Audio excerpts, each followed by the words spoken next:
I agreed to open our relationship because my girlfriend wanted to, and it ended up ruining her life. My partner, Anna, 24F, and I, 27M, had been together for 5 years, our relationship having started back in high school. When I went off to college, we broke up. I thought she didn't like me anymore. Years later, she revealed the real reason. She knew I needed to spread my wings and live my life while in college. While I was away, Anna's life took a difficult turn. Her mother became extremely strict after discovering she had a boyfriend and had lost her virginity. Anna wasn't allowed to hang out with friends or go anywhere, and because she was financially dependent on her mother, even when she entered college, she was still under her mother's control. Meanwhile, I was out dating and trying to enjoy life, though I still missed her. She was locked away, living a restricted life. When we finally reconnected and started dating again, Anna shared stories of her mother's harsh treatment. In return, I would tell tales of my college adventures.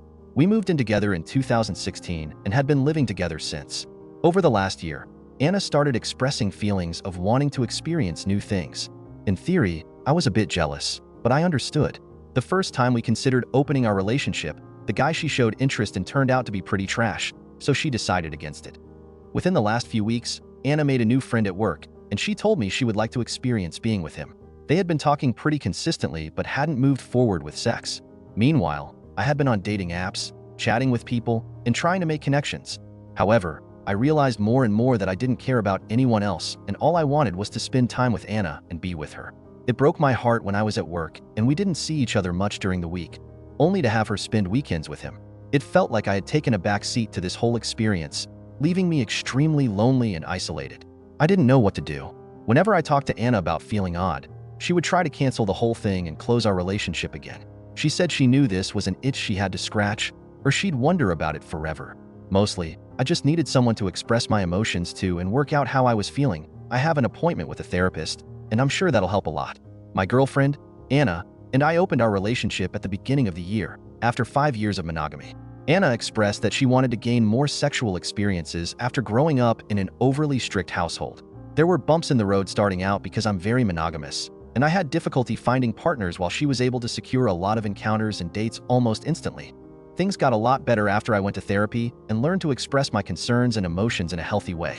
Our intimate life remained healthy through this, but it started to improve even more once I learned to communicate my feelings.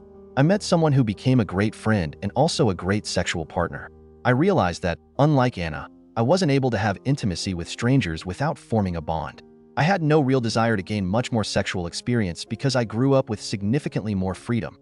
Anna started to become jealous of the bond one was creating with this new partner. She would do things to interfere with our meetups, like calling my phone constantly while I was with this person, or throwing herself at me sexually right before I was about to leave. This behavior started to reveal a pattern to me. Before this year, Anna was very responsible. She was good with money, even when we didn't have much. She held down a steady job with consistent hours and enrolled in college the previous fall to obtain upward mobility. However, leading up to us opening our relationship, she began to regress. It started with spending her entire paycheck on tattoos and piercings. I didn't mind too much because I love outward self-expression. But then she started antagonizing her supervisors and showing up hours late daily or leaving early with no warning. Then, this semester in school, Anna's grades declined, and she stopped showing up to class little by little until she had no clue when midterms or spring break were and didn't even realize when finals happened. She didn't know the semester was over at a month or two after I started spending time with my new partner and growing closer to her. Anna took a leave of absence from her job for 2 months. She said it was for her mental health, but when I suggested therapy, she refused. She narrowed her encounters down to one consistent guy and stayed with him for days at a time. This would have been a red flag for me if I hadn't started a job this year that had 12-hour swing shifts. Anna told me she hated being home by herself, and because I worked so much, it made sense that she try to find somewhere else to be while I was gone. But then she started using food delivery services excessively.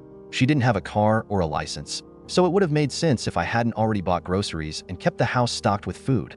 Since she wasn't making any money, she was spending mine. It was as if she had lost all sense of maturity. She got frustrated when I brought up the money or the fact that, when I was at work and she was home all day, she did absolutely nothing except order food and lay in bed. She also shut down whenever I tried to have a healthy conversation about how I felt in our relationship, often saying she didn't notice anything different and that maybe I was just making things up in my head. Eventually, Anna quit her job without having anything else lined up. All of this caused me to grow distant from her, both physically and emotionally, because it felt like my needs in our relationship weren't being met. She noticed immediately. She felt that I didn't find her attractive anymore and was upset that I stopped initiating intimacy and that the quality of our intimacy had deteriorated. I tried to fix it and express how I felt in the relationship and why it was hard for me to want intimacy from her, but she kept saying I was always calling her a problem. Now, we don't have any intimacy or even cuddle. We still talk a lot, but it's mostly about her sexual partner. I hardly see her now. I still try to initiate intimacy, but she's always tired, on her period, or has some other excuse. When she tries to initiate sex, it's usually at the most awkward or inopportune times. All the intimacy is gone, and we haven't had sex in almost 2 months. I want to bring this up to her, but her frustration with these types of talks has pushed her to threaten a breakup or say she feels like I'm never satisfied with her. She constantly says that I'm the man she wants to marry and that she can't see herself with anyone but me, so it's a bit confusing. My working theory right now is that I need maturity in my life. The partner I found is exactly that, responsible but fun, all about balance and fairness. On the other hand, my girlfriend seems to be looking for thoughtless fun and availability, and her partner embodies that as well. He has none of his own things, rarely goes to his job, and is easily aroused. I don't want to leave my girlfriend. I know who she was and the person I fell in love with, but I'm not sure I care for who she is now. We've tossed around the idea of couples therapy once we get our finances back under control, but she doesn't seem very interested in the idea. I'm just not sure what to do at this point. Update 1. The same day I posted this, Anna got a call from her mother, who was the main antagonist of her childhood. They've had a sort of surface-level relationship since she left home. Her mom stated that her brother was going through a bit of psychosis due to self-isolation for the better part of his late teens, and that she had some realizations about how she parented her children. She apologized to Anna. Seemed to have unlocked something in her, and she let out a lot of pent-up resentment. She told her mom that she was going to start therapy because she realized she was becoming her mother and didn't want to hurt people like she was hurt as a child.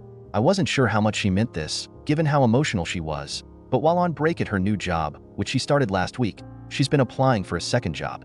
She said she thinks having so much free time this year has affected her negatively, and she wants to work to gain some emotional and financial independence.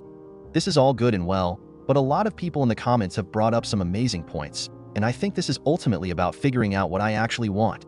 I don't think jumping from one relationship to another would benefit me or anyone else in the long run. I realize I do deserve to have some say in my own life, boundaries, and desires, but I also know that relationships require mutual effort.